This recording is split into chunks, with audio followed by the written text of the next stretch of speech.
Hello student, कैसे हैं आप सभी। मैं डागेश कुमार स्वागत करता हूं आप सभी का डीसी मैथ्स पाटन पे। जैसा कि आपको पता होगा कि हम कर रहे हैं चैप्टर नंबर 2 और इस चैप्टर नंबर 2 का आज बड़ा ही इंपॉर्टेंट क्वेश्चन और नया बहुत कुछ नया सिखाने वाला क्वेश्चन हम देखने वाले हैं। क्वेश्चन एग्जाम्पल नंबर 17 जो कि अपने आप में एक यूनिक पैटर्न है। क्या है यूनिक पैटर्न? चलिए मैं क्वेश्चन रीड कर रहा हूँ और आपको पता है कि क्वेश्चन को कितने बार रीड करना है, 3 बार रीड करना है।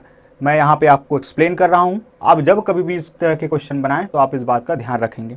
चलिए, एक नाव नदी की धारा के बहाव की दिशा में, नदी की धारा के बहाव की दिशा में 44 किलोमीटर तथा बहाव के विपरीत दिशा में 30 किलोमीटर की जो दूरी है वो 10 घंटे में तय करती है। तो यहाँ पे दो बातें हैं। पहली बात तो ये धारा के बहाव की दिशा, इसको अंडरलाइन कर लीजिए, और धारा के बहाव की विपरीत दिशा 44 किलोमीटर और 30 किलोमीटर ये टोटल डिस्टेंस तय करती है। और कितने समय में? 10 घंटे में। पूर्ण विराम लगा है, मतलब ये देने वाला है इंफॉर्मेशन हमें क्या? इक्वेशन। ये इंफॉर्मेशन जो है हमें इक्वेशन देने वाला है स्टूडेंट। उसके बाद यही नाव धारा के बहाव की दिशा में 55 किलोमीटर, फिर से धारा के बहाव की दिशा में कितना? 55 किलोमीटर, और धारा के बहाव की विपरीत दिशा में कितना? 40 किलोमीटर की जो दूरी है वो 13 घंटे में तय करती है। तो धारा के बहाव की दिशा में और धारा के विपरीत दिशा में आपको क्या बताना है? नाव की चाल बताना है, नाव की चाल। तो थोड़ा सा देखने का प्रयास करते हैं कि धारा के बहाव की दिशा और धारा के बहाव की विपरीत दिशा किसको कहते हैं। ये यदि आपको क्लियर हो जाए तो आप काफ़ी अच्छे से इसको बना लेंगे। चलिए, तो यहीं पे एक रफ डायग्राम हम देख लेते हैं समझने के लिए। अगर मैं मान लूँ कि ये नदी है, मान लीजिए कि ये नदी है,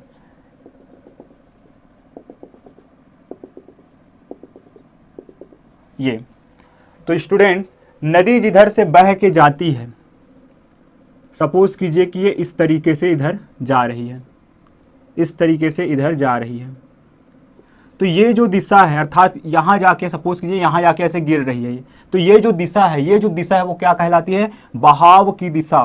क्या? बहाव की दिशा कहलाती है। ये जो सेक्शन है, इधर अगर जाएगा कोई भी चीज तो बहाव की दिशा में जा रहा है, मतलब इधर से बह के नदी आ रही है और इधर अगर जा रही है तो कहाँ जा रही है? बहाव की दिशा में जा रही है। तो ये क्या हो जाएगा? बहाव की दिशा, बहाव की दिशा। अब नाव यहाँ था, यहाँ पहुंच गया, फिर यहाँ से क्या कर रहा है? वो बहाव की विपरीत दिशा में, मतलब इधर से स्टार्ट किया होगा चलना, तो बहाव की विपरीत दिशा, ये क्या हो जाएगा? बहाव की विपरीत दिशा। इस दिशा की ओर अगर हम आए तो ये है आपके बहाव की विपरीत दिशा, बहाव की विपरीत दिशा। ये होता है आपका डाउन स्ट्रीम, ये होता है आपका अप स्ट्रीम, ये होता है आपका डाउन स्ट्रीम, ये होता है आपका अप स्ट्रीम। इतनी बातें समझ आ गई। अब कहा जा रहा है कि जो नाव है उसको क्या करना है? हमें बहाव की दिशा में उसकी चाल बताना है और बहाव के विपरीत दिशा में चाल बताना है। तो जो क्वेश्चन पूछा जाता है उसको हम मान लेंगे कि माना कि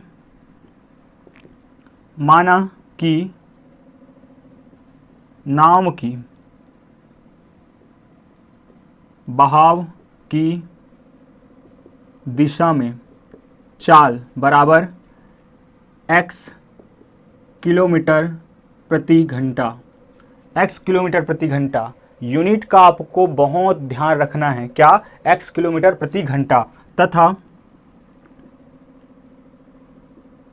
नाव की बहाव की विपरीत दिशा में चाल बराबर y किलोमीटर प्रति घंटा, y किलोमीटर प्रति घंटा। हो गया। मान लिए कि बहाव की दिशा में ये जो नाव है, चलिए एक नाव की अगर हम यहाँ कल्पना कर लें, एक नाव की अगर हम कल्पना कर लें, मान लेते हैं कि ये आपका नाव है जो कि इस दिशा में कितना? x किलोमीटर प्रति घंटे से जा रही है, x किलोमीटर प्रति घंटे से जा रही है। यही नाव जब यहाँ से चलना प्रारंभ करती है, यही नाव जब यहाँ से चलना प्रारंभ करती है इस दिशा में, तो कितना? y किलोमीटर प्रति घंटे से आती है। ये हमने मान लिया कि ये आपका स्पीड होने वाला है। अब आते हैं क्वेश्चन में दिए हुए इंफॉर्मेशन को हम वहां से जानकारी लेकर क्या करने वाले हैं, अब इक्वेशन फॉर्म करने वाले हैं स्टूडेंट। तो यहाँ पे एक बात ध्यान दीजिए कि आपको क्या दिया गया है कि बहाव की दिशा में इतने किलोमीटर तय करती है, बहाव के विपरीत दिशा में इतने किलोमीटर तय करती है, और हमने इसका क्या चाल भी हमें पता है, क्या नहीं पता है, समय नहीं पता है। और लेकिन इतनी बातें हमें पता है कि दोनों समय को हम जोड़ते हैं तो एक बार 10 घंटा में तय करती है और एक बार कितना 13 घंटे में तय करती है। आइए देखिए अब इसको हमें कैसे इक्वेशन में बदलना है। तो केस नंबर वन या स्थिति एक, जब नाव धारा की दिशा में, धारा के बहाव की दिशा में कितना 44 किलोमीटर व धारा के बहाव की विपरीत दिशा में 30 किलोमीटर की दूरी 10 घंटे में तय करती है। एग्जाम में आपको इस चीज को मेंशन करने की कोई जरूरत नहीं है उतनी, यहां मैं आपको समझाने के लिए इन डेटा को लिख रहा हूं। तो चलिए क्या क्या चीजें हमें पता चल रहा है यहां से समझते हैं। पहली बात तो ये 44 किलोमीटर की दूरी तय की जा रही है और 30 किलोमीटर की किस दिशा में, तो 44 किलोमीटर की दिशा धारा की दिशा में और जो 30 किलोमीटर है बहाव की विपरीत दिशा में। टोटल टाइम कितना, टोटल टाइम यही है हमें इक्वेशन देने वाला डेटा, टोटल टाइम 10 घंटे। अब बताइए स्टूडेंट, क्या आपको वो फॉर्मूला याद नहीं आ रहा जिसमें हमें चाल पता हो, जिसमें हमें दूरी पता हो, जिसमें हमें समय पता हो? तो एक रिलेशन इसके बीच आता है। क्या वो रिलेशन है? चूंकि चाल बराबर दूरी बटे समय।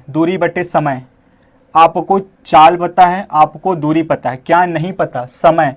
तो इसलिए समय बराबर क्या हो जाएगा, यहाँ बटे में है, समय चाल की जगह पे चल जाएगा गुणांक में, और चाल जब इधर आएगा तो भाग में। तो समय बराबर हो जाएगा दूरी बटे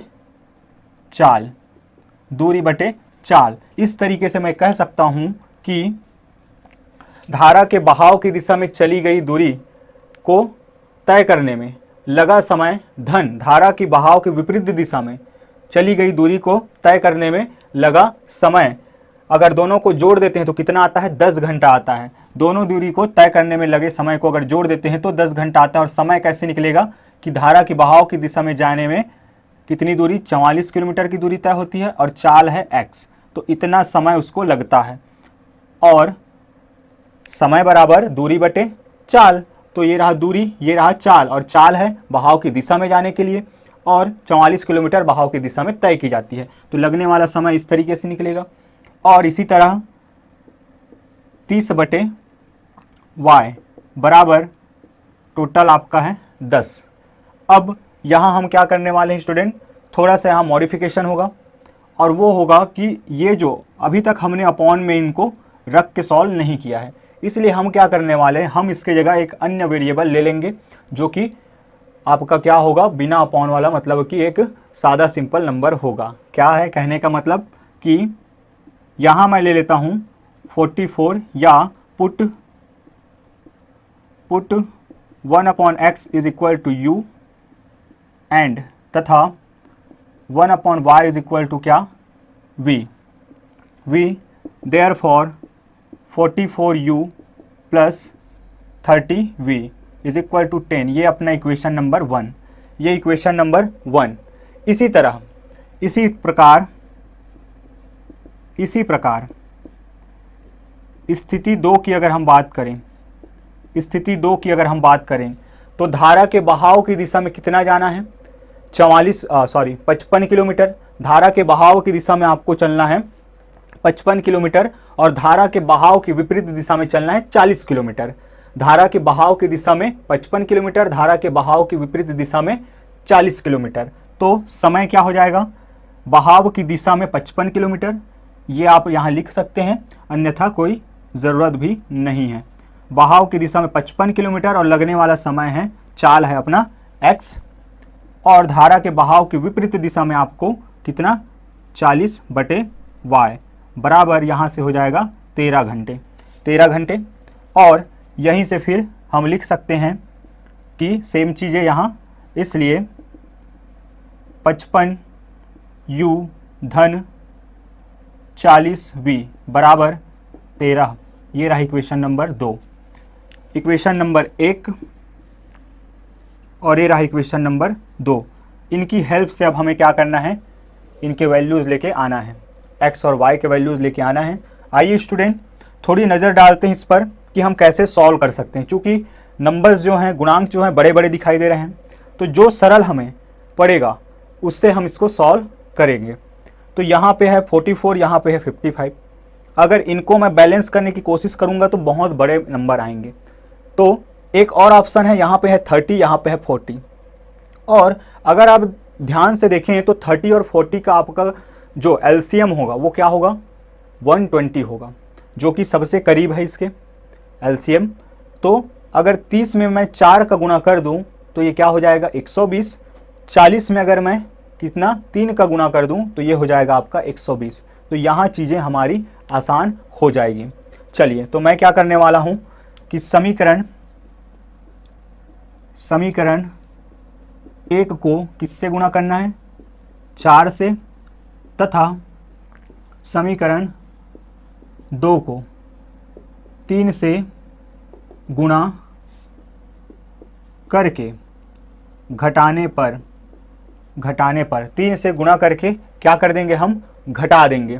3 से गुणा करके जब घटा देंगे तो क्या मिल जाएगा हमें, आइए देखते हैं। 3 से जब गुणा होगा उसके बाद जब घटाएंगे तो क्या मिलेगा, यहाँ पे मिल जाएगा हमें 3 से इसको मल्टीप्लाई करते हैं तो क्या मिलेगा। चलिए एक बार लिख ही लेते हैं इसको कि 3 × 44u plus 3 × 30v is equal to 10 × आपका 3। तो यहाँ से मिल जाएगा ये इक्वेशन 3 4 12, सॉरी इसको 4 से करना है, इसको 4 से करना है। इक्वेशन नंबर 1 को 4 से हमें मल्टीप्लाई करना है, तो 4 4 16, 16 का 1, 4 4 16 एंड 17, 176 आपको मिलने वाला है u धन 4 × 12 120v बराबर 40। इक्वेशन नंबर जो कुछ भी है, इससे हम क्या करने वाले हैं, इस इक्वेशन में 3 का मल्टीप्लाई करके माइनस करने वाले हैं।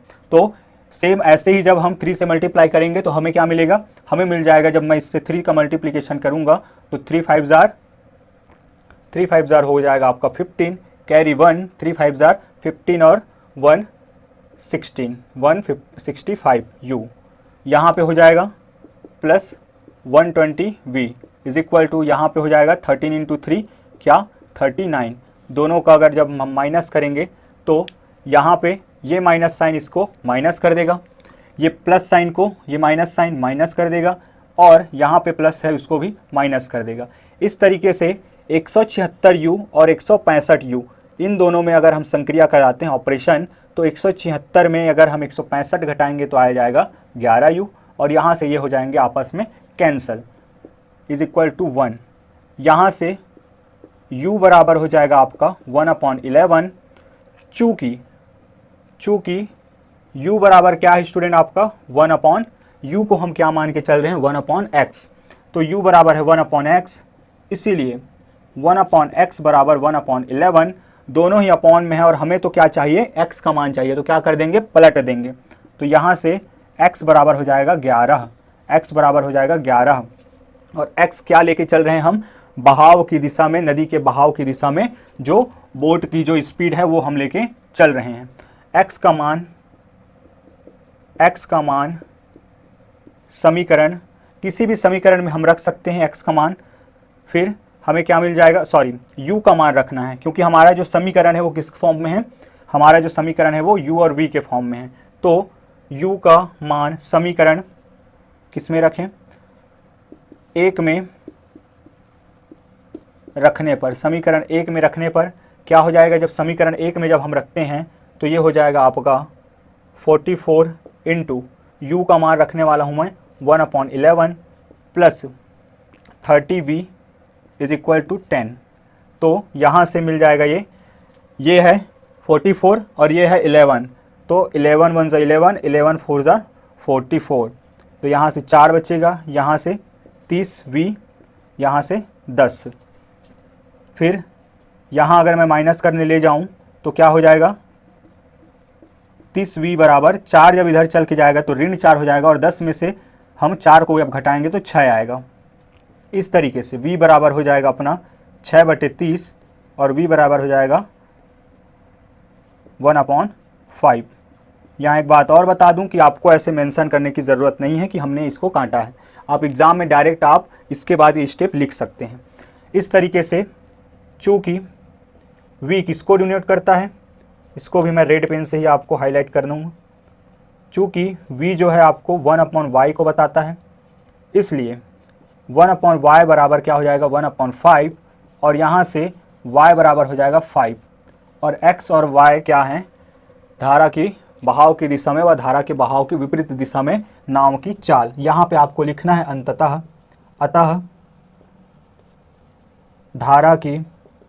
अतः धारा के बहाव की दिशा में नाव की चाल x बराबर कितना आया है स्टूडेंट, 11 किलोमीटर प्रति घंटा व धारा के बहाव की विपरीत दिशा में नाव की चाल बराबर 5 किलोमीटर प्रति घंटा। ये आपको लास्ट में आंसर ऐसे इस तरीके से लिखना है।